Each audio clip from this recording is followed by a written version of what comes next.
Ayan, nataniman ko na ng poste. Kanto. Tapos isa pa dyan sa gitna. Saka isa doon. Sa katapat ng poste na yan. Para may magdadala ng biga rito.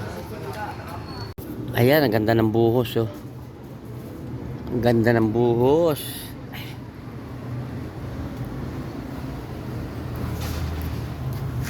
Ngayon, magtatanim na naman ako dito ng isang poste pa. Tataniman ko siya. Babarena ko na lang siya rito. Barena na lang. Tapos welding dito.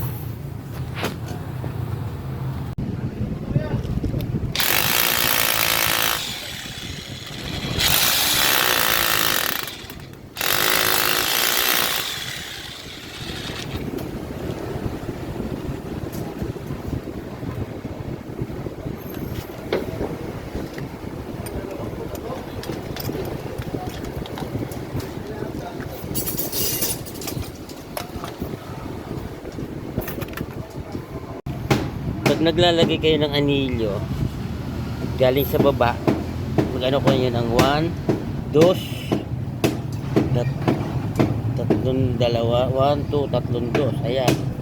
Tapos 4, kahit isang 4 lang, tapos 8 by 8, 8 na yan, 8, 8 na yan. Ayan, 8, 8 na yan. Pagdating din dun sa taas, bago ipatong yung header na biga, tatlong 2 pa rin pababa, saka isang 4, tapos 8 na, para matibay ang poste. Guys, ito yung simpleng paraan na magsusuot ng anilyo sa poste. Kaya dyan mo lang, ibubuka mo lang ng konti, saka mo ngayon isusuot. Ha? Simple lang yan. Simple rack. Isa pa. Yan, ibubuka mo lang siya ng konti. Ibubuka mo lang siya ng konti. Papasok na yung ano. Papasok na siya. Ay! Ayos. Malambot yung alam mo, may ikot. Ayan, magbubuhos kami ng poste. 2 poste. Kaya mag-ready ako na ng tubig. Ay, lakas ng tubig dito. So, akyat sa 2nd floor eh. So, ang lakas, oh.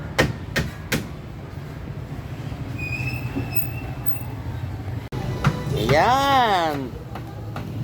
Buhos na naman kami ng 2 poste.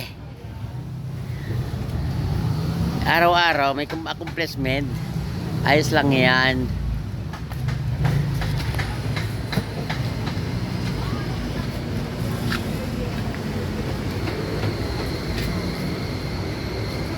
Yan.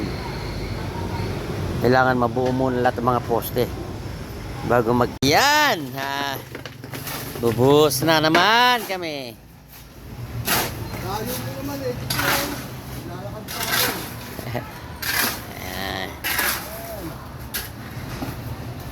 Okay.